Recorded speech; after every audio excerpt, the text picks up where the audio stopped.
এরপরে মাছরাঙা টেলিভিশনের জন্ম থেকে আমি তাদের সঙ্গে কাজ করেছি শুরু থেকে। মাছরাঙা টেলিভিশন যখন অলিয়ারে আসবে তার আগে থেকে এদের ছেলেপের সঙ্গে আমার যোগাযোগ ছিল। তারা সুন্দরবন এই অঞ্চল দক্ষিণ অঞ্চল ঘুরেছে, তাদের সঙ্গে কাজ করেছি, কি কি বিষয়ে কাজ করতে হবে সেই কাজ করার ধারাবাহিকতার জন্য এদের সাথে একটা সম্পর্ক, যে কারণে এদের ডাকে এরা যখন ডেকেছে যে আপনি আমাদের সঙ্গে থাকেন, আমি তাদের সঙ্গে না বলিনি। আসলে আমি মাছরাঙা টেলিভিশনের 2009 সাল থেকে আছি, এখনো কাজ করছি এবং এর মধ্যে অনেক টিভি চ্যানেলে আমি প্রস্তাব পেয়েছি, যেমন যুগান্তরে যমুনাতে পেয়েছি, নিউজ 24 পেয়েছি, বসুন্ধরা গ্রুপে, কিন্তু আসলে মাছরাঙা ছেড়ে কোথাও যেতে চাইনি। হয়তো আমাদের অফিসে অনেকে গিয়েছে, সহকর্মী যারা গিয়েছে, সবাই একটা অনুরোধ ছিল যে মাছরাঙা ছেড়ে আপনি কখনো আসবেন না। বিশেষ সুবিধা হচ্ছে আমি মাছরাঙাতে যে স্যালারিটা পাই, আসলে স্কয়ার গ্রুপে চাকরি করি, আমার একটা বীমা আছে বাধ্যতামূলক, যে আমি যদি অনাকাঙ্ক্ষিত মৃত্যু হয় আমার পরিবার ওই বীমার ক্ষতিপূরণের টাকা 1 সপ্তাহের ভিতর পেয়ে যাবে। এবং কর্তৃপক্ষের দায়িত্ব আমাদের ইতিমধ্যে যারা মারা গেছে তাদের পরিবারের হাতে 1 সপ্তাহের ভিতরে ক্ষতিপূরণের টাকা পৌঁছে দেওয়া হয়েছে। এটা অন্য চ্যানেলে এই সুবিধাটা নেই।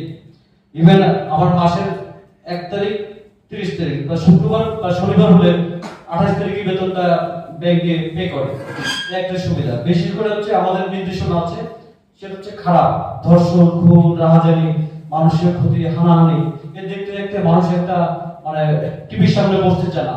বাচ্চাদের নিয়ে মানে একসাথে টিভি দেখবো সেই বিনোদন কেন্দ্র আর নেই, মানে টিভির সামনে বসছে না। কিন্তু আমাদের যে চেয়ারম্যান অঞ্জন চৌধুরী বা কর্তৃপক্ষের নির্দেশনা আছে, আমরা সমাজকে যারা খারাপ পথে গিয়েছে সে সকল মানুষকে আমরা আলোর পথ দেখাতে চাই। যে একটা রিক্সাওয়ালা সে তার সততা আছে, সে মনে করেন একটা টাকা পেয়ে মানুষকে ফেরত দিয়েছে, তার সততা যে আমি তুলে ধরি, আর একজন তার মতো সৎ মানুষ হবে। একজন অক্ষম প্রতিবন্ধী সে যদি স্বাভাবিকভাবে ভিক্ষা না করে নিজে ঘুরে দাঁড়াতে পারে, সে যদি আমাদের চ্যানেলে প্রচার করে, তার দেখা থেকে সে ভিক্ষা করবে না, সে বিকল্প কর্মসংস্থানের সুযোগ খুঁজবে। ঠিক আছে, যেমন একজন মেধাবী ছাত্র সে টাকার অভাবে ভর্তি হতে পারছে না, তাকে নিয়ে আইটেম করে যেন সে সুযোগটা পায়, তার মেধার বিকাশ ঘটাতে পারে, সে যেন তার শিক্ষার প্রসার ঘটাতে পারে। আমরা ব্যতিক্রমী কিছু করতে চাই। আশা করি আগামী দিনে আমাদেরকে ওই যে ভাই এখানে দুর্নীতি হয়েছে, এখানে হয়েছে, এটা একটা গতানুগতিক নিউজ, ব্যতিক্রমী আমরা ব্যতিক্রমী করতে চাই। যেমন একজন লোক বৃক্ষকে ভালোবাসে, বৃক্ষরোপণ করছে, অনেক নিজের ইচ্ছা নিজে টাকা দিয়ে তাল গাছ লাগিয়েছে, এটা আমাদের জন্য একটা গুরুত্বপূর্ণ বিষয়। আমরা যেটা দেখাই আরেকজন উদ্বুদ্ধ হবে যে তাল গাছ লাগিয়েছে আমি আম গাছ লাগাবো, এরকম আমরা কিছু ব্যতিক্রমী করতে চাই। তবে যারা মহিলা যারা আছেন, আমার যত নিউজ দেখেছে দেখবেন আমার নিউজের ভিতরে কিছুটা ব্যতিক্রমী আমি লিখে দিই, মানে উপভোগ বা প্যাকেজ হোক বা যে কোনো বিষয় আমার নিউজ যারা দেখছেন, আমি এটা আমি নিজে বিশ্বাস করি, গর্ববোধ করি যে আমি আমার টেলিভিশনে কাজ করার সময় ব্যতিক্রমী কোনো অ্যাঙ্গেল আমি লিখে দিই যে এটা মানুষ দেখবে।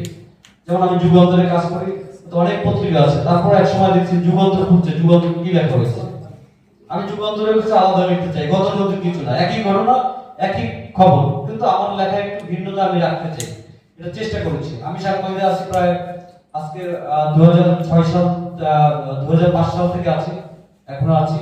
দীর্ঘ পথ পরিক্রমায় প্রেস ক্লাবের জয়েন্ট সেক্রেটারি ছিলাম, সেক্রেটারি পদেও কয়েকবার দায়িত্ব পালন করেছি। সততা নিষ্ঠার সাথে কাজ করার চেষ্টা